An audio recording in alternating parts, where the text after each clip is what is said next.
sem fata so on kai hu se ye de to abama no ye hia ye na wo so ye ma yen e ma ne me so nsam fo ne ne ma ne ma hunu na way presidency wo mo so asofo hunu so Mahama this is the time I was NDC for mutie yen anopai yeah so on team wo mo kan kire no se nye we ne to abama no so bra meye kwasi me no ya adwen na wo say sisi ano democracy ya de ye adwuma yi what is crazy o say Ghana practice democracy eden wa o say Ghana democracy anti democracy of situation hey so be at me when was human right and na ekumu no say human right na so ye adwuma and na ekumu no democracy and na ekumu no democracy and human right ye adwuma wo man mu enti wonti 2x4 sofu bia sori na o ye ni ope and na ekumu no we say wana make ba no am I anya democracy I know my right and then wine no that is not it and no we free mususu enyi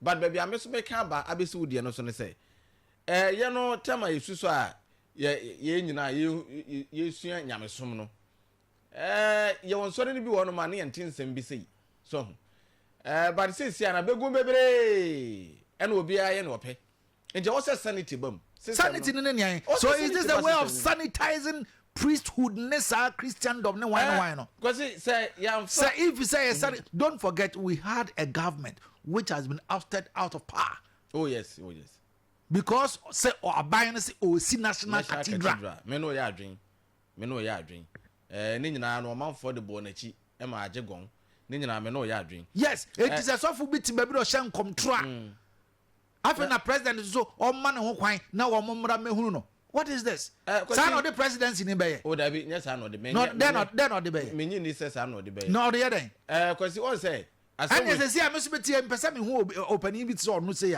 Mr. Metumiaka, oh, Mania, BBC, after president, I want to meet the president myself. Because he was say, me, the man who quite my name have been since when I come. Oh, because in Yabutre, the Empress say. What was Siciano? Obia man, and also I know can't. I mean, you say, oh, I say, time Madame Parry at the order buy no. Which of them? And I will tell nka. Say all kinds of munu. Oh, the many omujai. Omujai say na I do 31st night to be na we be. What this hour than buy omujai. And you say ano question aka wo person ka omanpanyi emfa wo da be. Yes. Say if na koyen hyenkom amani mpia bonte say na wo. Anya hunu na ekoso no. E wo say omujai. But because on the other hand no Majin komshedi. O me so majin komshedi. Good. Yeah. But and yet sani a wo ya no. Eno nti na bia me hu dey say president na hu dey say okay. Say na be ya system na be huhuru mu no. Fine, say wo so hu bibia nkogina bontene nkoka. Say na mugina bontene ke kansem no. So hu bibia fa panyine bi hu a bra na beka. Ena menya so say wo koya akoka ya say oh, ma hu bibia fa kwesi hu a na ya be frɛ kwesi aba say bra. I know say on be hwehwem. Asem one ma kwesi obi ka to say asem wo ka dey say. On this issue, you start off with Owusu Bempah. Yeah. Owusu Bempah then come then he was tagged NPP software. Is that not it? I will my any day. I listened to a tape Anna Oka say he saw it coming. He saw the tragedy. But government officials did not allow him. So nti dia no so ya won say problem na ya wo sisi ano asoman no tina me ya sure say president need this enema we agu akwan mu say His Excellency John Dramani Mahama this is the time I was NDC for mutie yen anopai yeah so on team wo mon kan kire no say nya we ne to abama no so bra meye o na me so amampanyini o ye adwuma anya anyuma me se ne to abama no so bra meye we enkan me ba on say asem na asi wo man mu ena mpanyfo bi afrim ena nkofo keka se bebre se wo keka na se bi ensem hunu amfa so bi ani so ena me hu ne se bi o mampanyin no one na ban no se so me ba e bia na omo wo hidden hidden day kosi nya botre hidden day because se tie nya obi akasa rough sa o kasa dwene ho e se no so di ne se wo bibi ka ma ne ma wo momra he na kosi se nkom hye se na wo kasa ogidi me so me gidi it is wo hunu bibi abaka but they do kwa so kan some to from mamu sa ne just say so for bi ka asem na se na asem na waka na se be ensem hunu a wo nsiw no court wo asofu bi be ka wo asem yen control se siw no court exactly and my president is just say brana bomra mede oh kwesi wait in your to ba man oh kwesi minim say ye to aba mama mpanyini say on for development emre o man Ghana timamufo. I understand baby we free ban. But the point is enkwam chef to say na wo so gidi me so gidi and you do baby na so bi so can say before ho a I want say woman the panel if you spare the rod you spoil the child.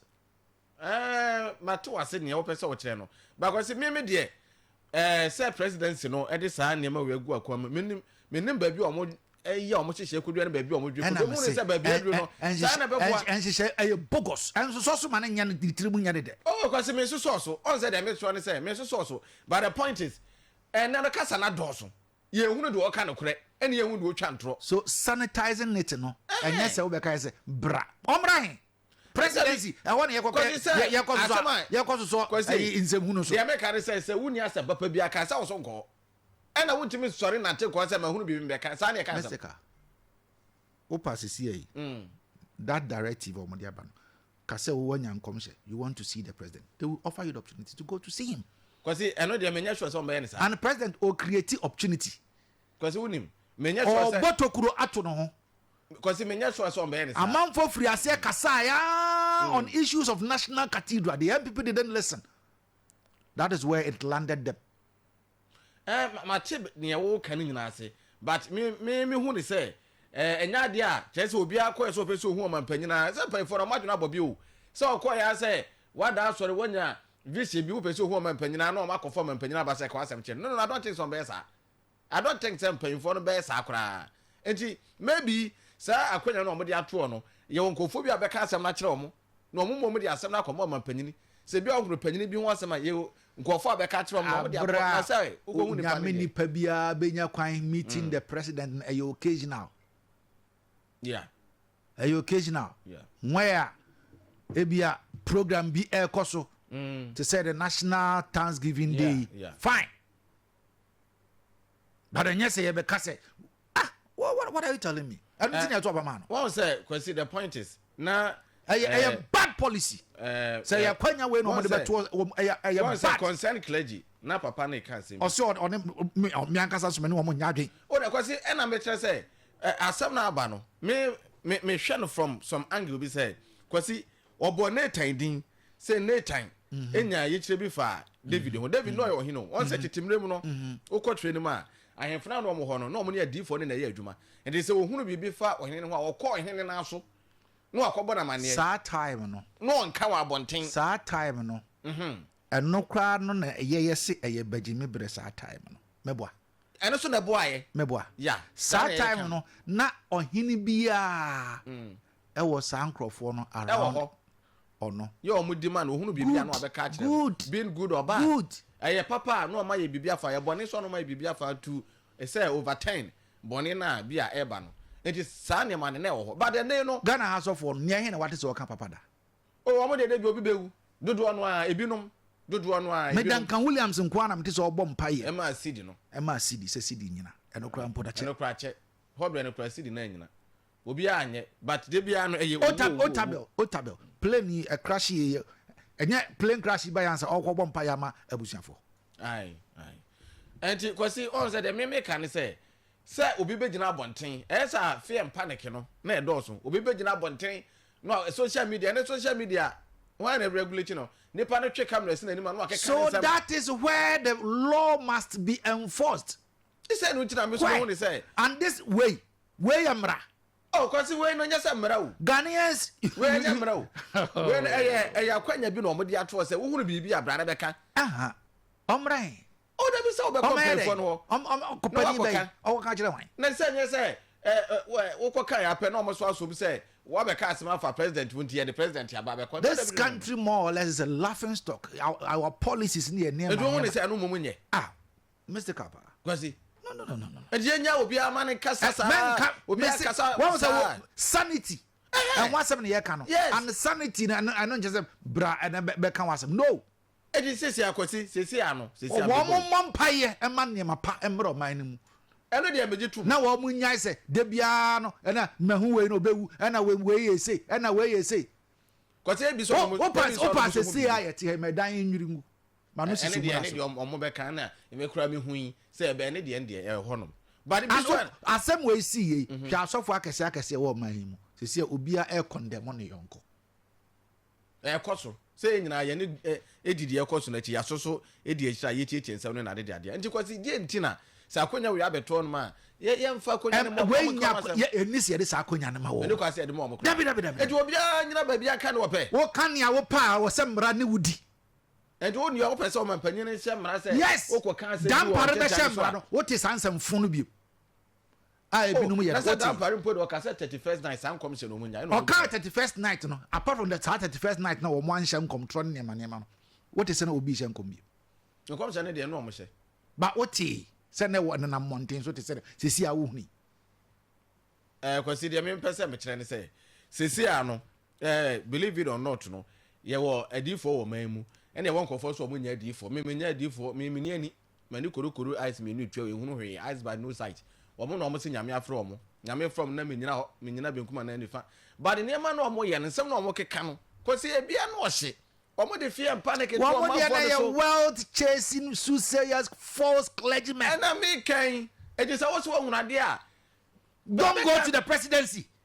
Oh, so sit in the comfort of your home or your where Yankopon is ad nature no enu nti I was say clergyman you on say no kan say me say nipa no ho ade no fa wo so ko ne na so ka kire no eno yes ne say wo de betom emoten say ma wo say we bewu because na me ka say me say anya say ma wo say we bewu hu say we bewu say nyame eyi oyi kire e kire wo a yeah anya say afina president be ka say bra presidency no kwasi o say eno na me tie interview bi a KUT ne sofu bi ye and the sofu no kan metena say yi kire bi wono ma so onyafo obi hu a age say nipa no direct answer na what you so call the person don't say I'm going to the presidency no and it say akwanya ben akwanya ben say the presidency ni ba be o da bi o menye sure so mo de be sa wo mo va me sa wo mo de akwanya na to menye sure so mo de be sa menye sure so mo de be asem and now o say wo mo say ne be ya ye betimi ama sa we gina ha is this a way of sanitizing san niema no oh ebia by 2 days ye betimi a shemra to say wo mo shemra bia tran ba bia nka ne ope wo mo shemra dampare one person oye na duma as osofo aka say 31st night e ma obi anye wote wo mo omujae omo fiafo do bae na wote omujae say ne wo ko say sa nkom na waso ba hye ye be chew nti omujae nti kwasi on say wo bo adwema wo bo adwe sama wo yi no baako and it says presidency nya adwema oh me te wase presidency nya adwema a serious business and o mo ye o president nya adwema a serious business but kwasi ko fo yeso makroma ye hu dodo ana me say dampare shemra no wote emra hye ne bia be firi ha na aba every baby aso ya o mati wo so wo mo so ase oh me enya so o kwasi enya so so be catch obi so be you have to prove it prove ne nyan so be prove o ko prove no ho and that's so prove na so be wa na wu asem be dia so ma hu se sebe manu sisum na so mystical be wu so be kire de dia be wu adan Yankopon na yi a kire me nyame na ya che watwam baby ahunu se twam sasam na wo se presidency otena ho no ka don't tell them they should come to you oh ba kwasi sesi ano nipa na wonya no ho yi kire no se wa nko nipa no anko kan kire no a na wo se yawo meti hai yo nkom se ne bia kwasi mebo meti hai obetimi hu abetimi aye ho adwuma ba ebi de so ko nipa no meti hai na manya sabe kwabna kando ho ayiya I will do my possible best to get to kwabna kando but you be so complain say omu nya nipa no yi kire kwa say e be on be reach nipa no so omu ntimi ya prevent omu hu nipa no because of womu niam hunu a womu ye nti ama people even don't want to meet them exactly eno so nti na yesi akonya ni wa hunu bibi abeka presidency enye we ni o kwase ya betwe nipa so o man mu wo betwe wan aso na so be che control a wa so be hye wo betwe wan aso ana me say dampare one person onu nko atumi gina ho e hye mra e bia through this dey be hye mra o man mu na say ye che on be shanka o ma hye oh say bia e bia mo we na hye ase wo me na hye ase we ayi opportunity we policy oh we papa just say catch the president say manen so wo mo so menya sure so so mo so don't so mo sanka or pamper wo mo this is the way of pampering these false men we na be me ehunu nkate bone no we na be me ehunu nkate papa ne nkate bone no sa akonya abeto kwasi ebebo me ehunu nkate bone ne nkate papa wo man mu no class na make to one ya for yes rew I laughing stock because the niema bi a hye was presidency enye kwasi menim say bibia be fine. Don't we have same men in America and other places? Have you heard? Say presidency and our White House or my friends are so for unya says yeah, come there. No. Use your head. Tell them. Say. On my saying it, yes, say, someone say, I don't know if you baby, baby, I didn't call and yet, after I was so. Oh, me yes, say, no wonder, so or more or position. Now, true, Muasabi can now or so or buy also a one seven at the Sugo. And I said to Muasabi, the question, and you walk off a bar. And once I can't have natural, but way presidency, one more else so as of Munuso. And you could say, so for who in the ah? Me, so for who in the maybe when it's a say, baby, or one way, and come when your papa, and come and say, be papa, a baller, one more now, one more and now, and your almost of Juma.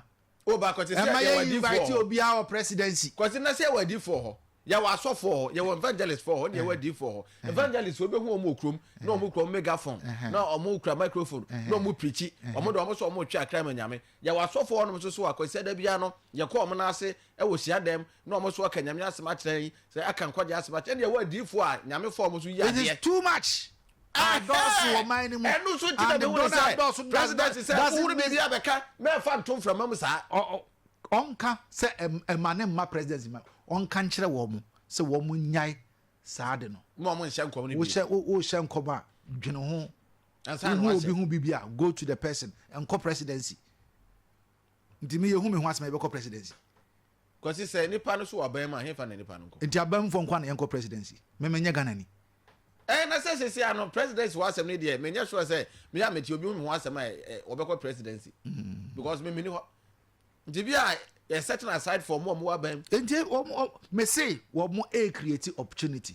ama nkrofo agati today wo mo botokuro ato his excellency ho ni ato ye as a nation no enye we o ni ato ani de mo ya ebrichi kese e ko so hu say no kwa so hu nya kwanya bia mo nko ma no ntum mystical ni ato ye no se wo mo antena se anhwe ne ma yi a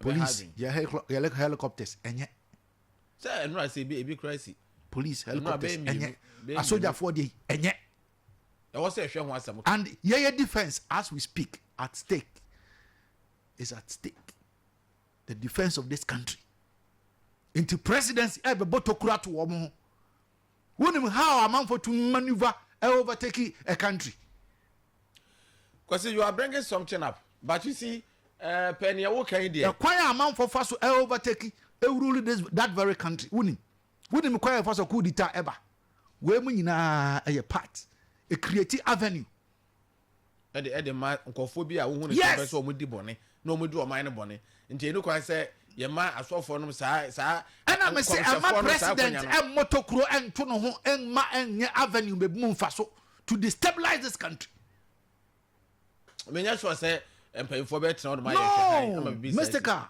wo to hwe anyway but hwe no yie o mampani e botokura to no ho okay kwasi pania wo kan de se nkomo ayedie e dan yan mampani no obete o botokuro ato no ho amane motokuro nto no ho ya won tentan no so e dan yan mampani no bete amane motokuro ento no ho but me de na me de me kan say so obi a be hunu bibia keka nsem hunu sabi nsem go e wo from me de nkaja omo chane no fa baby a na me se dan pare nipa ba ko pe etna ne office me ne wo ya adwen o kasa ya adwuma me ne wo ya adwen what is na sofu bi yes ani me ne wo ya adwen until say president Mahama ba ya we what be me ne wo ya adwen even plane crash sa helicopter crash MIA na what say na won tewe that time na dan pare mra still na ya adwuma na loki omo create avenue ato president homa na botokuro e de how bebre yen presidency en fa medisa agro no e hemra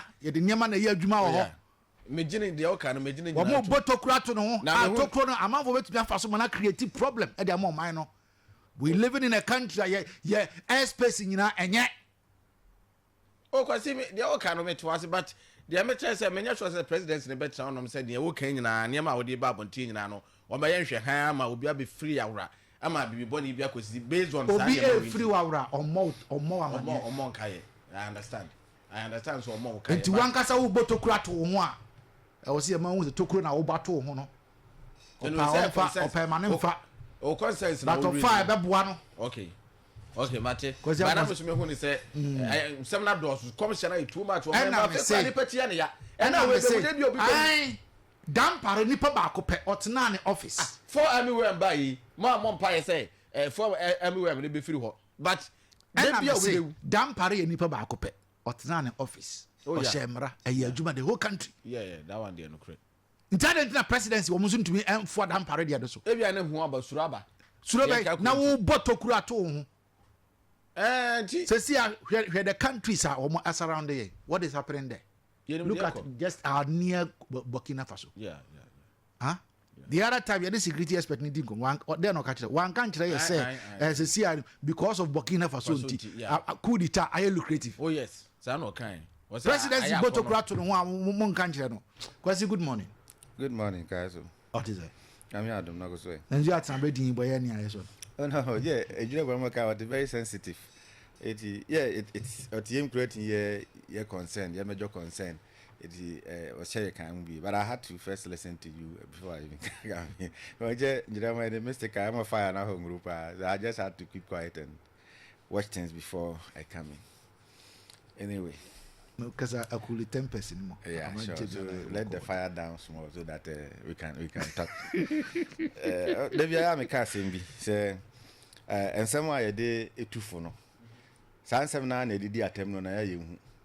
Obi two for depending on the tone no. We fan say afutuo. But said we see a pajama canon no. The other one will look like attempt did. And the okay nyina no. Ewom. Baja said ya no me pese de enkuli 10% na yenka ni nyina be ko mo so. Why? I didn't know what for the place I can be in minti. Cause it you. As about the hotel wedding I was 3 hours 3. Meme say president or botokuru atono. Ade. Because metena ha interview but nipa na ka kire me say Burkina Faso nti coup d'etat are lucrative. Yes. And if you sit at the presidency and tell me say so fu binya nkom sha omra presidency no. That's some way I can't want to say. Me sometimes I na me tiasie. Abusuafo say ya can be say na me we chira. And say in a way or say no. Into the bass the bit my ho ban. And so the very day na helicopter na crash you know. And our mother Dr. Manebuama the late or modern picture. At the aton chen on the soft beans come sha or as some work can say Dr. Manebuama say or Tim can so omra so on friend who say you know. These politicians, no, omo say anya adwuma so e be san atana ha na abo omo sombo so omo anya adwuma na say. And you can see say sometimes I think about they and their spouses. Because look at say omo si bi wa bi 1 o'clock e bi abe 2 a.m. na fe na nipa no free office our coffee ni ade. And they say some of us say yere mu bi yankadabra omo aboye kunye. So when they mention and sometimes I pity them. When we want to say they na make a say nipa na ntimi anya kwan na wa ma wo ho a enti won so ntimi nya hu bibia so that o twen ma BBC bi woni si ana be ka se mekan e na wo mu ani so enti won so hu ye de na wo ye fa ho e de na wo enti na ma Dr. Dampare etena se o kan se free sa amre no de ko no on pese 31st night and na they wait no matter se a sheda create atwen throughout the year when say de bia so carve no year na wonya time na it looks like a reality no ma sheda kan on say do ba bi na bi mo kan say the late Ebony nipa ko no share no honkom no sheda onim fitting shop na ba koye ne car say before the lady even set off for the journey no na onim say na eba be say because somebody had been planted. It's an alleged statement anyway. When would they mention no and sometimes you know in order for these people to also get larger congregations no some of these prophecies no more year na say eni kosia na say akwa say we are powerful and then amount for be troop akwa sorry say ohu ade and so they should go there. And like you were saying, you know, it's not something important. So, if any panel person on one presidency and now one office after so many prophecy, can't the person stay at home and pray over it and maybe give you a phone call, a text message for you to also fast and pray so that the two of you will work on the thing? and the prophecy, I mean, said they make an art here. So it's becoming one too many. Say now say and share your pictures, the videos will be by bar. Actually say young as Africans, we're serious. Yes, me wo videos ni tales we bring to be our kati be a China, no they are to Ghana and Africa, no kati UK. No, so all the time no more spending a day near me be more minor tumpono. We sit here from Monday to Monday praying. And sometimes I ask myself, so more damp I go Monday to Monday, say, oh papa you money be any day or two ano. And I'll bet to my side now papa crump I'm afraid you money. Let's assume say radio station at TCCA na niura e dia show on Saturday so. Na Monday wa compile, Tuesday wa compile, Wednesday wa compile. Oh, and when would you get time for the station to even on progress? Productivity. There will be no productivity said you can and me say yen say Ghana a Christian country ya jitum. But sir, commission na za kind for by NPP bar the same, NDC bar the same. And now some commission is all about the people who are in the light. Who are you anymore? Na se mukuma ni before no mudi nyina nim na. Why never before man hwe ye. In the prophecy ni bar, yes, you say omo servants of God. They should also work on it rather than say they be a the West and when see I comes when nyina tia o man. Look at playing ya yakoto mu na ho nsensem. Yakoto whether or not say through prophecy and BBC I say be ya so amafo be hu say wo ho no pray na clash e clash yen so nipa bebre so afa ho ayeden awu amafo kununom amafo breadwinners and you are still some make it hard na you attractive say it's about prophecy I said it and who you there now you farm. That's my biggest question. Then I farm because the person couldn't get time to come to you and maybe on the best no and say said you can say president in po be say gate no and man force our chances not to always say things are but once I to say in that am say obi asuro and ameboa enti na ya ka say yes usuro oh why oh you so usuro and the same go usuro an go ben ko gina ka akwen ba bi o gina ka ka maka ne ball so obi asuro but the point is that but one day obi asuro oh and they say there but say wa wo de wa ho koma ewu no se menie enti fa me ko no we sa kra ye no kra usuro no kra say chini tum well because we are by Ghpage untimi nka say ufiti ye no kokun ho no asan ko ye card ya ma state no they make an what must say but any say guys are the reply is serious now they when facial expression is it they make an say profession yes is good but I will say wo mo ye den bibi ba mo ye hu bibi rather than say be ma eno no da bi e dia yam hihie because on a serious note no say what you want to be share san community before ho kra I don't think say wo kra no obenya hoden dia ya adwuma so be share and come share ya yam hihie e de to so we do even get the mindset to that is it. And that was where I was coming from. Also fear and panic. Fear and panic being created just as a woni kwesi kanyina. What I am saying is just as kwesi also alluded. The presidency no or botokuru atono. And he said you kind of afutuo and I'm sure so you will be a social media person. Oh yeah. He gets time to listen and read some of them. And so, and he said, what to know for? Which I think is a step in the right direction. Say, a man in BS Aquino and Fanton. Rather than that, and I make a the correct mindset in Pum Fan Judgment because I want to do Momoka and a way be and a way be say, and Maha 3 days. 1 year. We can in our crowd. No, I'm per se Bessino. And I see that make us what botokurato. Was it baby? I mean, many presidents in the yard when they say. Send the panel back cannon from mum. Now be out to Ghana. I say, yes, Sebi, BBC. And I say, and no crampo more dangerous. When you are a manipa in your HIV/AIDS, oh, the stigmatization amount for office. Say, Menyan come share, say, this week, Ube. The mindset and American yeah. And one of the yes, on Shan from just as Dampari did. Well, until I say, my name is a gate in the mass idea so my baby, I'm going to see you know, the one can on the same line. But the point is that the presidency should not allow prophecy to come into a more office. Other than that, I don't know what you money in our distract all my attention. Exactly. Anyway. Anyway, because thank you, Mr. Yes. Thank you. Okay. yankwa homa so 0536304072 0322296342